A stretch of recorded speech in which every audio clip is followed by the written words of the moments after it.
Tous les plaisirs est pour moi de vous retrouver dans cette grande édition du journal. Messieurs et dames, bonsoir et bienvenue. Et pour commencer, on va commencer avec le président de la République démocratique du Congo, Félix-Antoine Tshisekedi Tshilombo, accompagné de son épouse qui a participé ce jeudi à la cérémonie solennelle marquant l'investiture du 5e mandat du président de la République du Congo, Denis Sassou Nguesso, à l'issue d'une élection présidentielle du 15 mars dernier, dans laquelle ce dernier a été élu avec 94% de voix. Suivez. Son Excellence, Monsieur Félix-Antoine Tshisekedi Tshilombo, président de la République démocratique du Congo, et Madame. Arrivé ce jeudi matin à Brazzaville, le président de la République, Félix Tshisekedi, accompagné de son épouse, la première dame Denise Nyakeru Tshisekedi, a rehaussé de sa présence à la cérémonie d'investiture de son homologue de la République du Congo, Denis Sassou Nguesso, qui s'est déroulée au stade Kintele dans une ambiance chaleureuse et de sympathie pour son 5e mandat à la tête de ce pays. Il est bien normal de voir les Congolais saluer ici le président de la RDC, la République démocratique du Congo. La République démocratique du Congo et la République du Congo qui ont en partage à la fois et la culture, mais aussi l'histoire politique. Et là, nous voyons comment ici les Congolais sont en train d'applaudir, d'ovationner le premier des citoyens de la République démocratique du Congo, Aline France Kotabeka. C'est le symbole aussi de, on va dire, une amitié fraternelle partagée entre Brazzaville et Kinshasa. Réélu à 94% du suffrage exprimé, Denis Sassou Nguesso a bénéficié de la présence de 10 de ses homologues présidents et autres représentants diplomatiques venant de tous bords. Cette présence du président de la République, Félix Tshisekedi, au Congo-Brazzaville, s'inscrit dans le cadre de la relation bilatérale et historique qui lie la RDC avec la République du Congo. Et juste avant son départ de la République du Congo-Brazzaville, le président Félix Tshisekedi a insisté sur le respect des droits et libertés face à certaines préoccupations exprimées par le jeune Kinois suite à l'extravagance de leur chevelure et locks. Voilà une réaction qui est intervenue au cours de la 85e réunion du Conseil des ministres tenue hier mercredi à la Cité de l'Union africaine, dont je vous propose cet extrait choisi par Ogilvy Matondo du compte-rendu du porte-parole du gouvernement Patrick Mouyaya. La communication du président de la République a porté sur 2 points principaux, à savoir 1. Du respect des droits et libertés individuelles des citoyens.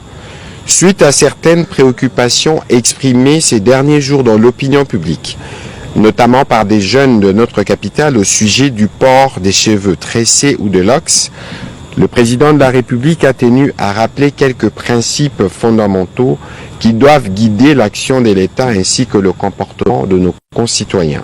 En effet, notre Constitution garantit à chaque citoyen un ensemble de droits et libertés fondamentaux.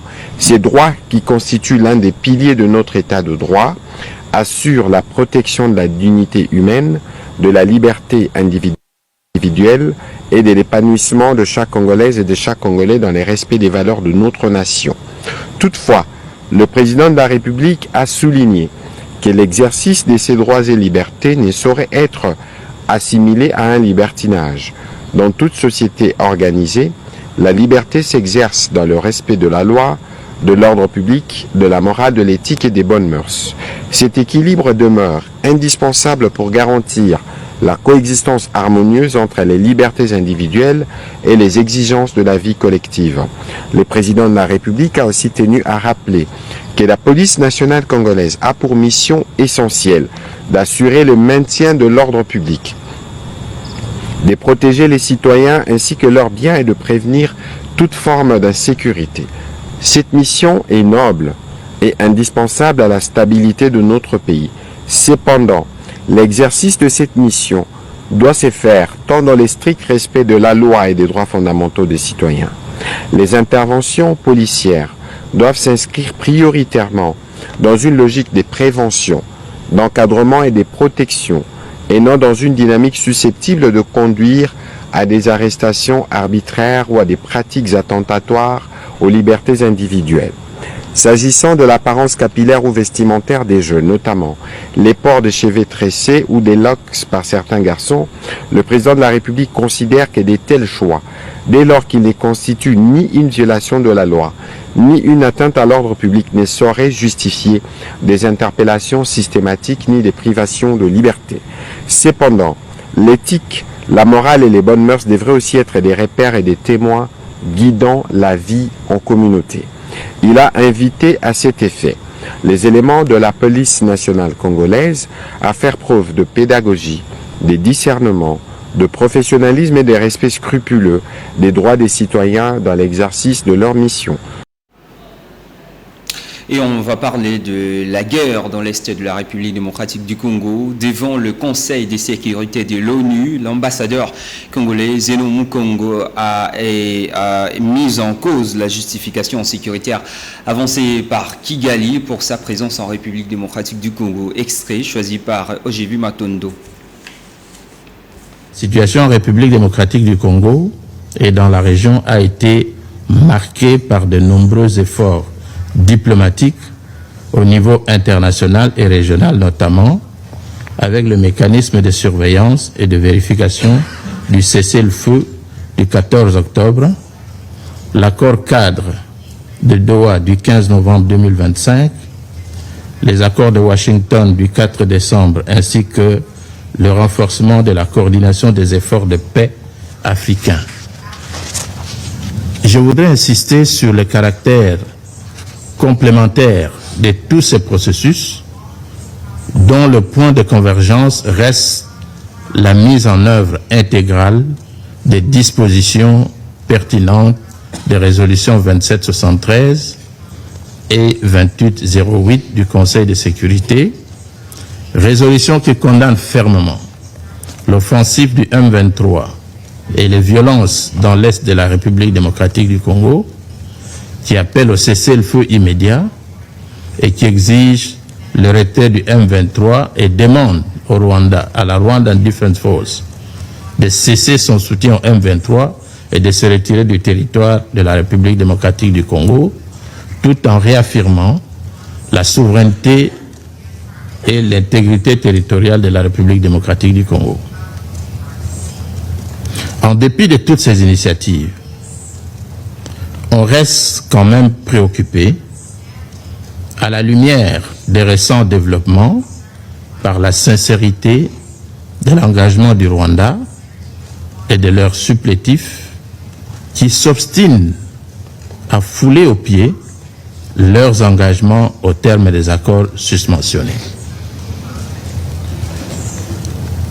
Est-il encore besoin de rappeler que lors d'une interview à Jeune Afrique, au début de ce mois d'avril, et lors d'un dialogue national en février 2026, les autorités rwandaises ont assumé la présence de troupes rwandaises dans l'est de la RDC, qualifiant ces actions de mesures défensives indispensables. Ils ont nié le pillage des ressources naturelles de la RDC et refusé de céder aux menaces, à ce qu'ils appellent les menaces de sanctions internationales. C'est pour cette raison justement que toutes les initiatives de paix prises au niveau régional et international sont restées lettres mortes.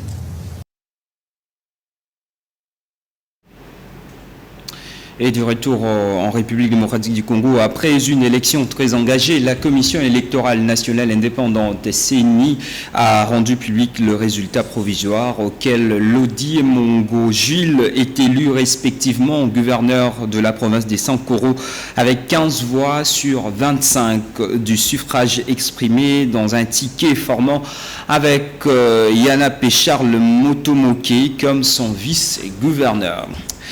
Le programme des Nations Unies pour le développement PNUD a procédé le mercredi 15 avril 2026 à la remise des mobiliers de bureaux et d'équipements informatiques à la cellule de réforme de la police afin de faciliter le programme conjoint d'appui à la réforme de la police.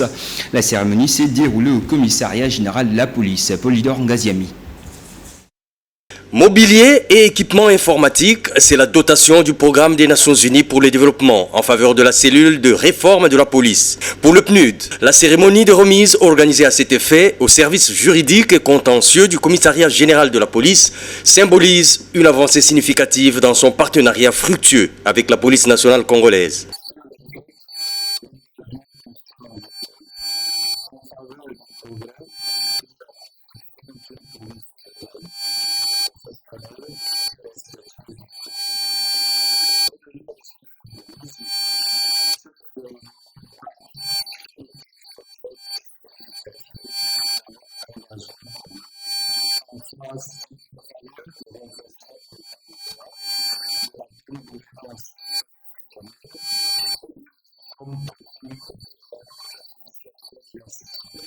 Face à ce geste de générosité d'un partenaire important, le coordonnateur de la réforme de la police n'a pas pu voiler sa reconnaissance.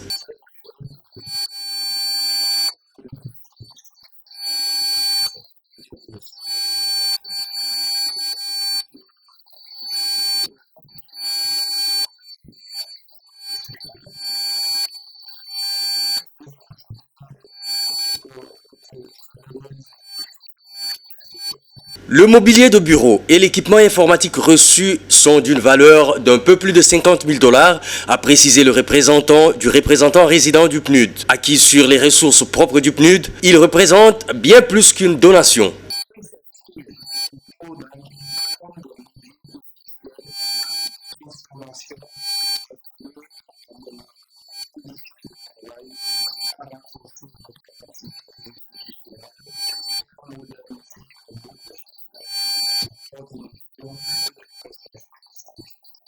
PNUD reste fermement engagé à accompagner les institutions nationales dans la mise en forme des réformes structurelles permettant un changement durable, inclusif et transformationnel, car des institutions bien équipées et dotées de compétences renforcées et animées par une vision claire sont essentielles pour répondre aux attentes des populations de la RDC. L'efficacité de cet appui dépendra de l'appropriation par les bénéficiaires, c'est-à-dire le personnel de la police. L'impact attendu est donc tributaire d'un usage responsable et durable du matériel reçu.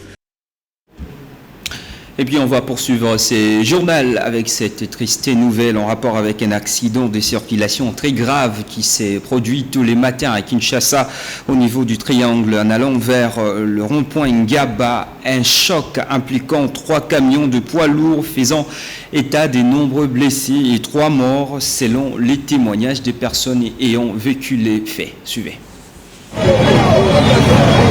Un accident de circulation s'est produit aux environs de 3 heures du matin. Un camion en provenance du Congo central en direction du rond-point Ngaba a perdu le contrôle suite à une panne de frein. Oui, c'était catastrophique, comme on appelait. Venir au centre pour des urgences. Et ensemble avec le médecin de garde, nous avons eu à sauver quand même des vies. Au total, nous avions reçu 14 cas et il y a 2 arrivés morts. Et les 12 cas sont en bonne santé. Et il y avait des solutions de continuité musculaire osseuse que nous avons eu à faire de parage et réparer.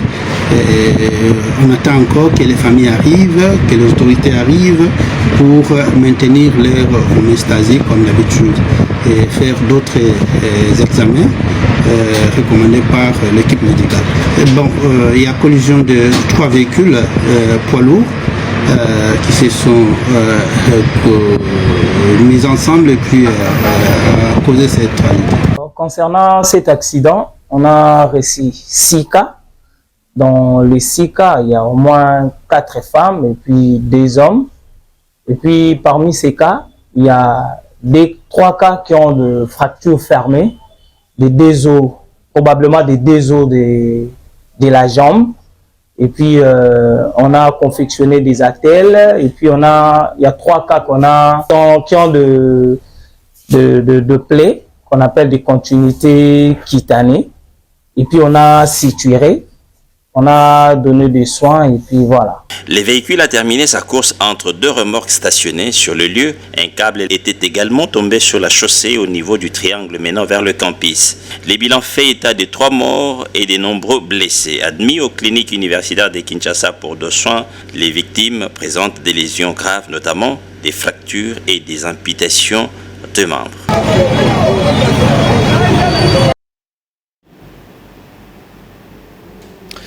Toujours à Kinshasa, cette fois-ci avec la route Elengesa du côté de la commune de Makala qui a été caractérisée ce jeudi 16 avril.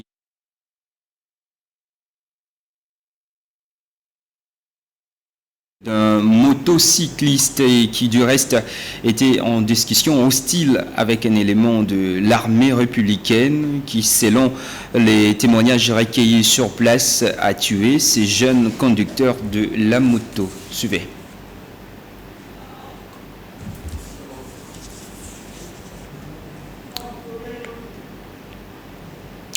D'une information à une autre, les services techniques de la santé et leurs partenaires ont pris part à une réunion préparative de la vaccination contre la poliomyélite ce jeudi 16 avril 2026. C'est dans la ville de Béni, la coordonnatrice principale sectorielle au cabinet du gouverneur Priska Luanda Kamala qui a présidé la rencontre, précise qu'environ 2 millions d'enfants près des 0 à 59 mois sont attendus pour recevoir ces vaccins anti-polio. Des détails avec notre correspondant depuis Goma, Germain Chikourou. Nous étions en réunion avec les services techniques et les partenaires pour les préparatifs de la campagne de vaccination contre la poliomyélite. La campagne est programmée du 23 au 25 avril de cette année. Il était question pour nous de nous rassurer par rapport aux préparatifs et les cibles que nous attendons, c'est environ 2 millions d'enfants qui seront vaccinés. Ça sera une vaccination de porte à porte. Nous appelons les parents à préparer leurs enfants pour recevoir la dose de vaccination et aussi d'autres services de l'État d'accompagner les superviseurs et les vaccinateurs qui seront déployés sur le terrain pour que la province du Nord Kivu puisse réussir cette campagne. La campagne commence du 23 au 25 avril. Comme je venais de le dire tantôt, nous appelons les parents à prêter leurs enfants pour recevoir la vaccination. Et si ils ne sont pas disponibles à la maison, c'est lui qui est là à la maison, le gardien d'enfant, qu'il puisse disponibiliser cet enfant qui doit recevoir les vaccins parce que vacciner, c'est sauver. De retour à Kinshasa, ça fera bientôt près de 3 mois déjà depuis que les habitants de la commune de Kintambo font face à des graves difficultés de mobilité en raison des inondations causées par l'arrêt des travaux de réhabilitation entre activités commerciales perturbées et conditions de vie dégradées. La population appelle les autorités à une intervention rapide. Suivez. Depuis plusieurs mois, la population de la commune de Kitambo vit un véritable calvaire. Elle se déplace péniblement à cause des inondations dues à l'arrêt des travaux de réhabilitation sur un certain accès routier.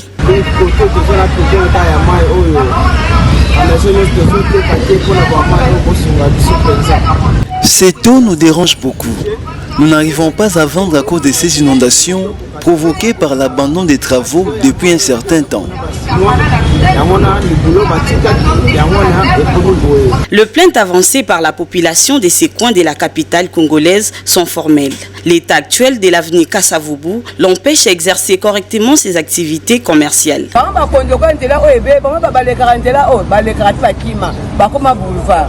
Les autorités n'utilisent plus cette route depuis sa dégradation. Elle passe uniquement par le boulevard. Pourtant, nous sommes dans la ville de Kinshasa, mais regarde les conditions dans lesquelles nous vivons. Y a-t-il pas de solution pour réhabiliter cette route? Une frange de la population, par ailleurs, s'attend à la réhabilitation rapide de cette avenue afin de faciliter l'évacuation des eaux et leur permettre d'évacuer librement à leurs occupations.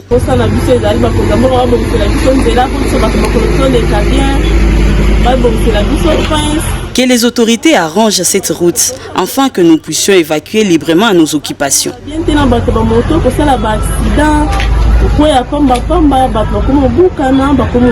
La population appelle les autorités à suivre de près cette situation car l'avenue Kasavubu est une voie principale, l'une des plus fréquentées de cette municipalité.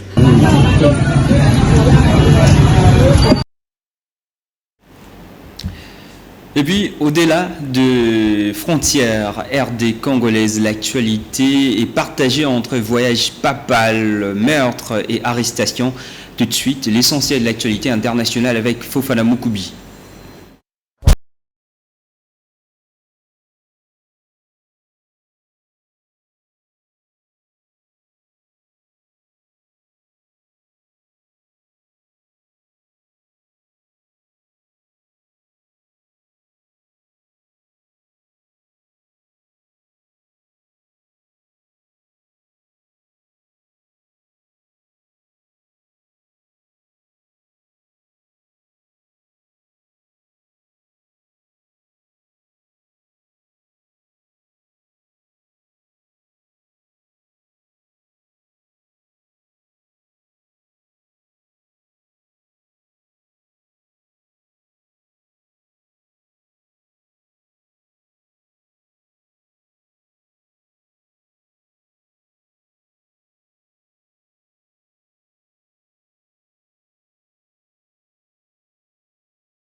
En 2025, aux États-Unis d'Amérique, la police de l'immigration américaine, ICE sans sigle, a expulsé de l'ensemble des États qui constituent ces vastes pays 442 637 personnes pendant l'année fiscale 2025, c'est-à-dire entre le 1er octobre 2024 et le 30 septembre 2025, soit à peine la moitié de ce qu'avait promis Donald Trump. C'est avec cette question d'actualité internationale que nous bouclons cette livraison. Merci à tous de l'avoir suivi.